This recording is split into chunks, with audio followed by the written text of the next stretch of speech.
Today, we're going to start our unit on, or our little PowerPoint on electrons. And electrons are the most important part of the atom as far as chemists are concerned, because that's where all the stuff that atoms do in chemical reactions actually happens, is with electrons.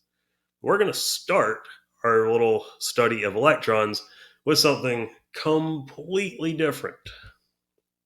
We're going to talk about electromagnetic radiation, which is a form of energy that travels in waves. And you might be wondering, what the heck does this have to do with electrons? Well, we're going to use electromagnetic radiation to study electrons. So, parts of a wave, right? A wave, generally speaking, looks like this. Now, there are ocean waves, there are sound waves. An electromagnetic wave is represented in this fashion, where this dash line would represent the base position of it, or the no energy position. This peak right here is called a crest. This down here is called the trough. The distance from one crest to one crest, or one trough to the next trough, is called the wavelength. And this right here is called, the height of the wave is called the amplitude.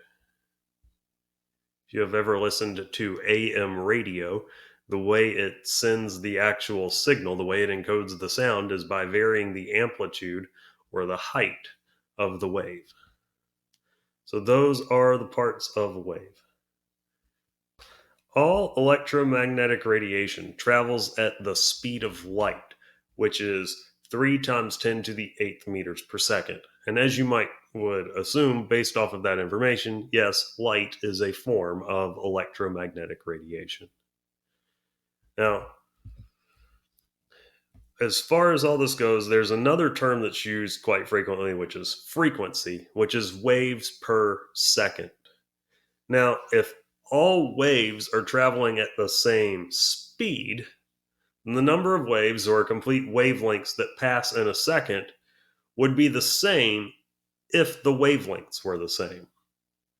But the way this works is, the shorter the wavelength, in other words, the smaller the length of the wave, the higher the frequency, the more waves can pass per second, and vice versa. For instance, it would be like if you had a line of tractor trailers that were driving past you at 60 miles an hour, and you're counting how many trucks pass, versus a line of motorcycles driving past at 60 miles an hour, and you're counting how many motorcycles pass. Well, since motorcycles are a lot smaller, more of them will pass in a given period of time. If you listen to FM radio, the way they encode their signal is through what's called frequency modulation, hence FM, where they vary the wavelength to encode the sound messages. Frequency is measured in a unit called hertz, which means it's essentially waves per second. So if you're listening to a radio station and its frequency is 98.7 megahertz, that would mean 98.7 million waves per second. Mega meaning million. Or if you're listening to AM radio, it's measured in kilohertz, which is thousands of waves per second. Now, if you take all the forms of electromagnetic radiation and you organize them from lowest frequency to highest frequency, or from longest wavelength to shortest wavelength, you have what's called the electromagnetic spectrum. And if you look at the back of your reference tables at the bottom, you'll find the electromagnetic spectrum is all drawn out for you there. Right? And in order, they are radio waves, which are used for radio broadcast and for television broadcast. Then there is microwaves, which is used for microwave ovens. Microwaves are also used for radar detectors um, on law enforcement vehicles, and for measuring speed of baseballs and things like that.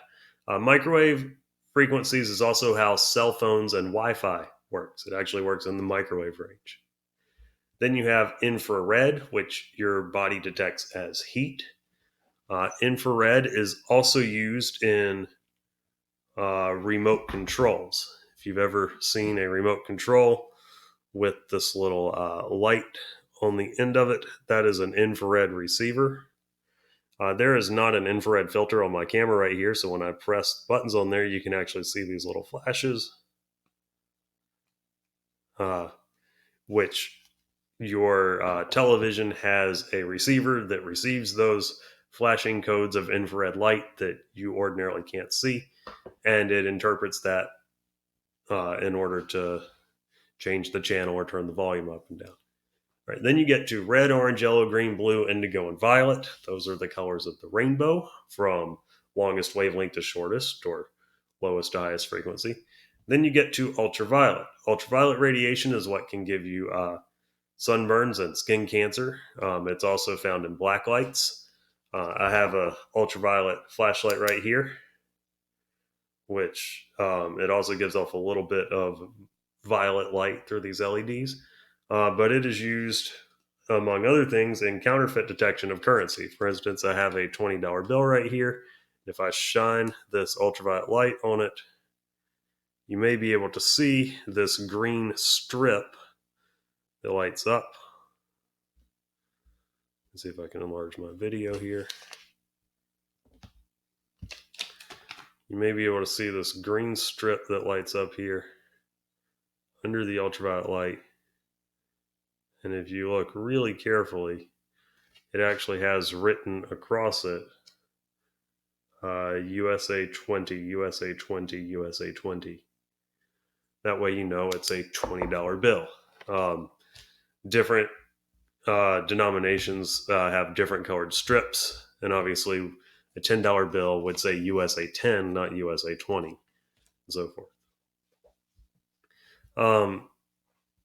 Beyond ultraviolet, you have X-rays, which are used in X-ray machines because your bones will absorb X-rays, but the rest of your body, your muscles and your skin does not. So if there is a break in your bone, then the X-rays will pass through it and can be detected. And then you have gamma rays, which is like cosmic radiation. It's extremely high energy, extremely dangerous stuff. Now, frequency and energy, they're inversely proportional to wavelength. In other words, these short wavelength things, ultraviolet, X-rays, gamma rays, those are much higher energy, and they have much higher or larger frequencies with shorter wavelengths. And visible light is measured in nanometers, which is 1 times 10 to the negative 9th meters. Now, we're going to get into this in more detail tomorrow as to how all of this works. I'll have some cool little demonstrations for you to see. There is a lab that goes with this unit. Y'all have a great day.